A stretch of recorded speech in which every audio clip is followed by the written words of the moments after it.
तो बहुत ही interesting topic discuss करने वाले हैं।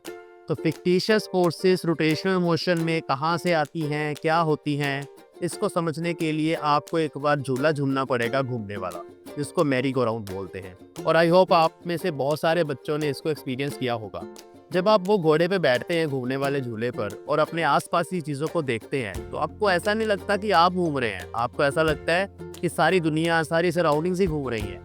अब वहां से बैठकर एक स्टेशनरी ऑब्जेक्ट का मोशन आपने एक्सप्लेन करना है। वो तो स्टेशनरी है ग्राउंड से, तो कैसे एक्सप्लेन करोगे? तो उसको एक्सप्लेन करने के लिए ये वाली फिक्टिशियस फोर्सेस को कंसिडर करना पड़ता है। तभी आप न्यूटन्स लॉज ऑफ मोशन को अप्लाई कर सकते हो।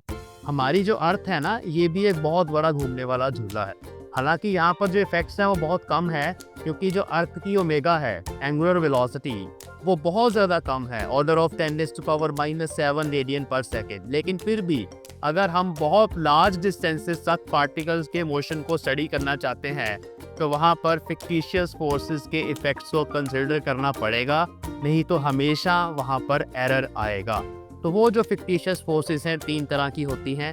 डिटेल में समझने के लिए आप लेक्चर देख सकते हैं, लेकिन ये 3 फॉर्मूले समझेंगे तो एक होती है कोरियोलिस फोर्स। तो कोरियोलिस फोर्स के लिए एक पार्टिकल है जिसका मास m है, ये अर्थ की एंगुलर वेलोसिटी ओमेगा है, और ये उस पार्टिकल की लीनियर वेलोसिटी है विद रिस्पेक्ट टू u। जब आप उसको ऑब्जर्व कर रहे हो, कितनी वेलोसिटी है वो यहाँ पे आपने पुट करनी है।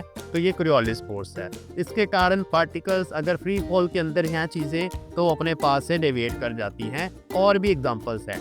सेंट्रीफ्यूगल फोर्स बाहर की तरफ लगती है, जैसे झूले पे जब आप बैठते हो तो उस केस में आप बाहर की तरफ एक फोर्स को एक्सपीरियंस करते हो। उसको एक्सप्लेन करने के लिए भी आपको ये फिक्टिशियस फोर्स माननी पड़ेगी, -m omega vector into omega vector cross r। तो ये m ओमेगा स्क्वायर r है इसका मैग्नीट्यूड, या mv²/r आपने पढ़ा होगा। तो ये सेंट्रीफ्यूगल फोर्स है। और लास्ट में यूलर्स फोर्स है या ट्रांसवर्स फोर्स है, जो अर्थ पर तो नहीं लगती, क्योंकि इसमें एक ओमेगा डॉट की टर्म आती है। यहाँ ओमेगा डॉट का मतलब है derivative of omega with respect to time, लेकिन अर्थ के लिए ओमेगा कांस्टेंट है। हर रोज अर्थ 24 घंटे में ही अपना एक पूरा चक्कर कंप्लीट करती है, इसलिए ओमेगा डॉट यहाँ पे 0 आ जाएगा। इसका डेरिवेटिव 0, क्योंकि ये कांस्टेंट है। ये फोर्स अर्थ के लिए 0 है। So these are 3 different types of fictitious forces which you need to consider to solve the problems by Newton's laws of motion when your frame of reference is rotating frame.